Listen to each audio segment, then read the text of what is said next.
বুঝানি রসুদি তুমি এইটা জনাব তে আনে ভালাই আছো আসি আলাই দিলে বালাই তো একটা ফেস কি বুঝছো হন ভাই দেওয়ার সময় আমারে কয়ে দিছে মরিস নিবার বুঝছো এহেন কি মধ্যে নিবার কইছে এটা তো কইছে না এটা হলো কাঁচা মরিচ না হ্যাঁ হ্যাঁ এটা কাঁচামচ কাঁচা মরিচ এটা কি মরিচ এটা তো এটা শুকনা মরিচ শুকনা মরিচ আচ্ছা শুকনা মরিচ আগে না কাঁচা মরিচ আগে কাঁচামচ তো এটা পাকলে পরে শুকাইয়া শুকনা মরিচ বানায় লাল মরিচ আর এটা হলো সবুজ তে এইটা না ভুগাইলে না এটা সবুজ হতে লাল হয়েছে কে লাল হয়েছে যে এটা কাঁচামচ এটা যখন পাক্কা লাল হবো পরে এটা শুকাবো শুকাইয়া পরে যেরকম করবো পরে হবো শুকনা মরিচ সবুজ মরিচ এটা না পাকলে এটা কি কি তাহলে কি তাই বলে কি লাল হয়ে যাবো গা এরকম লাল হয়ে যাবো গা আরে মে পাকলে লাল হবো এটা পাকলে হবো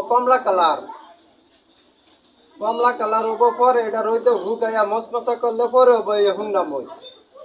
আমার বিশ্বাস হইতাছে না বুঝছো আইনারা দোকানদাররা কি আবল তাবল বেচুন কত মুড়া মোষ আর এটা কথা নেই শুরু এটা লই কি এটা ও এটা ও আরে এটা হইলো হাইব্রিড মরিচ শালার কি রে পড়ছি আল্লাহ কোন বিপদ আছি আমি কাঁচা মরিছে কি এরম এরম কাঁচা মরিচ ওইটা শুকাইয়া পরে এরকম ছোট হইছে আমি এটা বুঝতাছি না এটা আসলে ভিডিওটা কি বুঝাইতাছে না বলতা বল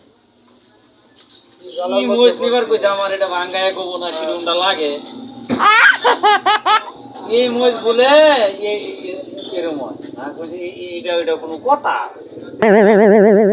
তো কোনো হিসাবে তো বনে না মাপে বনে না কালারে বনে না কোনো বাইতে বনে না কি বুঝাইতেছে না আমার আবল তবল বিপদে পড়লাম এটা কইতে আইছে কাস্টমার এটা এই কাস্টমারের তো আমি মহা বিপদে আছি রে ভাই আন্নে আমারে এটা কি বুঝাইতেছেন উল্টা পাল্টা যে হচ্ছে এটা হলো সবুজ মোজ কত বড় মোজ এই মোজ কোনদিন এটার লগে যা এটা তো এটা কোনোভাবেই তো মিলে না সাইজেও মিলে না বড়য়ে মিলে না কালারে মিলে না এই মোজ কোনদিন এরকম হবো আইনে কি এটা বুঝতাছ না আমি ভাইটা বুঝতাছি না কোন বিষয়টা আমি বুঝতাছ না যে এটা তো আমি বুঝাই দেবার পামু আমার এটা বুঝাই দিবার না ভাই হ্যাঁ আচ্ছা আমরা বুঝালেন দিদি আরে মিয়া এটা বুঝানি রসুদি তুমি এটা এটা